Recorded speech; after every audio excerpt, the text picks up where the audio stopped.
Are you looking for a ready for occupancy house and lot for sale that is near Inno Valley and accessible to Metro Manila? Hi everyone, this is Christina Barro from Prestige Properties and welcome back to our YouTube channel.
Right now, we're here at Sonoma, located in Santa Rosa, Laguna.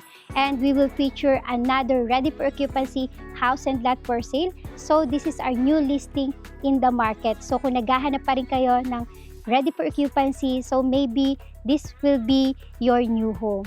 And this property has a lot area of 150 square meter and the floor area is 210 square meter.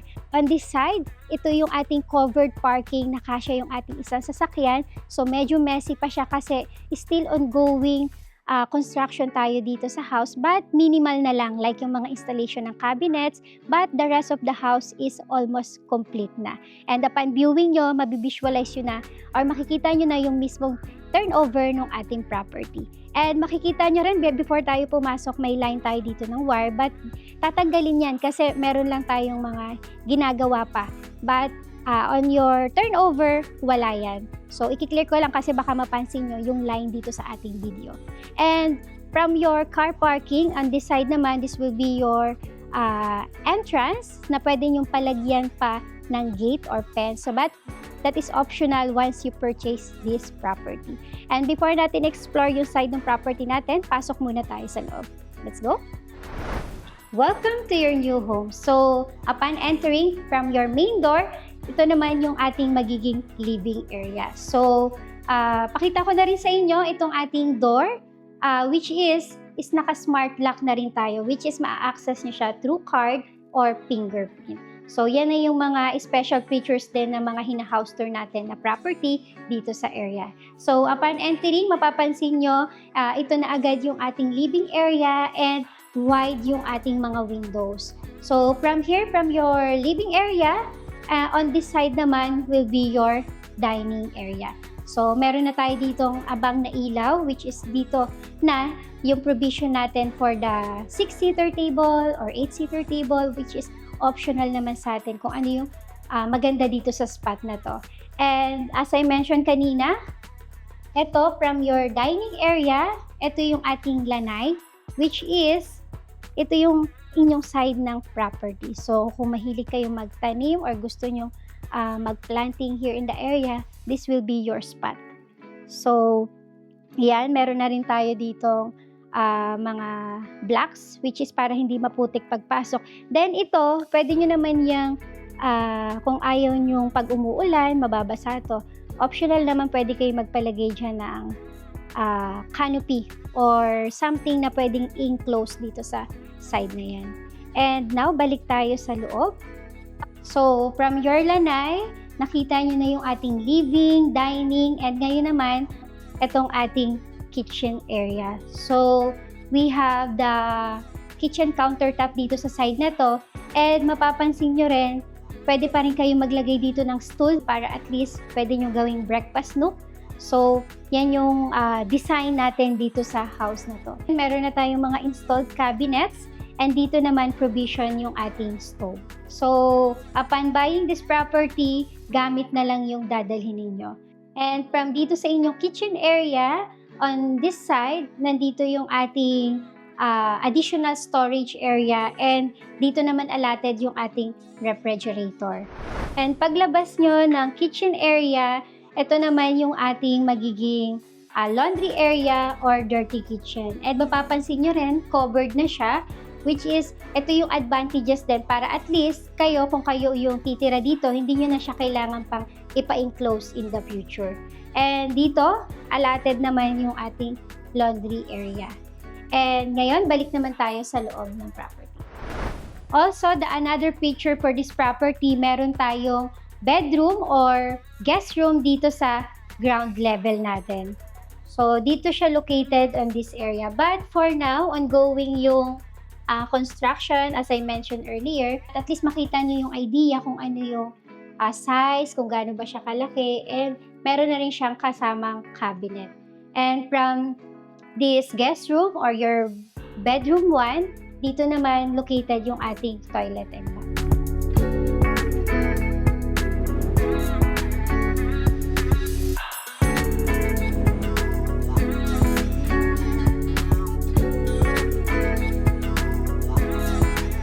And from this area, etong property rin natin na to, meron tayong optional space or kung meron kayong kasama sa bahay, meron tayo ditong staff room.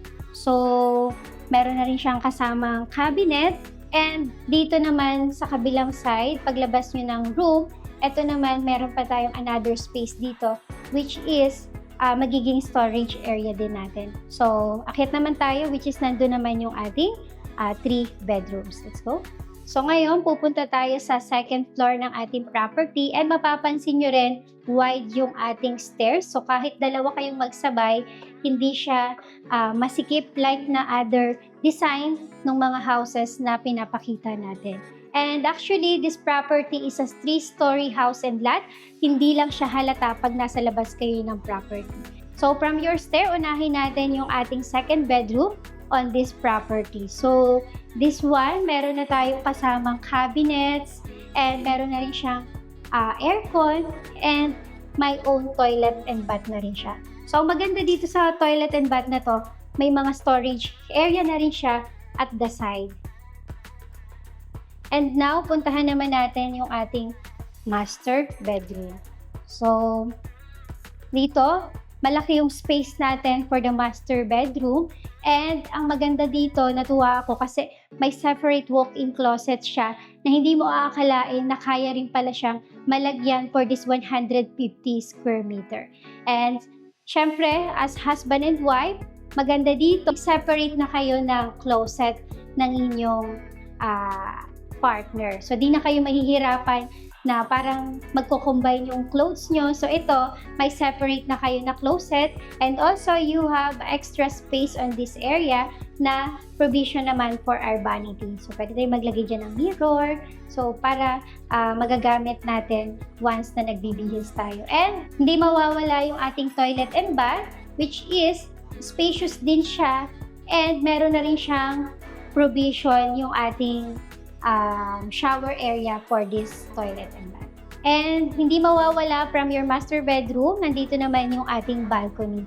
So, maganda siya. Pagising nyo sa umaga, gusto nyo mag-relax, ito yung magandang spot din natin. And actually, pwede pa kayo maglagay ng table and chairs dito sa area na to. And ngayon, puntahan naman natin yung ating third level, which is nandun pa yung ating isang malaking room for this property. And from your balcony, puntahan naman natin yung ating fourth room, which is located sa ating third level. And mapapansin nyo rin, wide pa rin yung stairs natin. And bago natin puntahan yung ating fourth room, meron pa rin tayo ditong extra space, which is pwede nyo pang gawing family area, small family area, or gawin nyo siyang altar.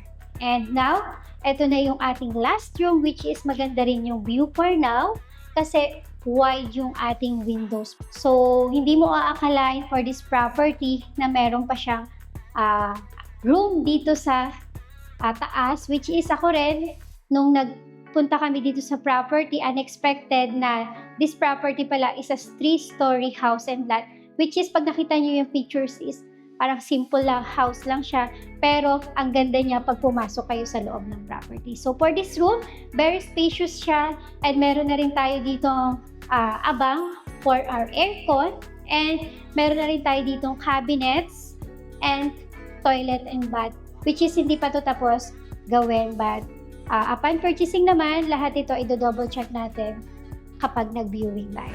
To recap the property we featured today, so we're here at Sonoma Residences, and the lot area for this property is 150 square meter, and the floor area is 210 square meter, and we're offering this for only 22 million.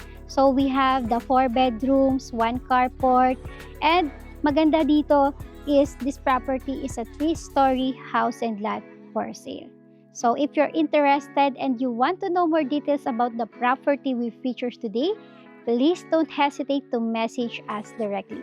You can message me at 63-917-513-2484, and hope to see you soon on my next one. Bye!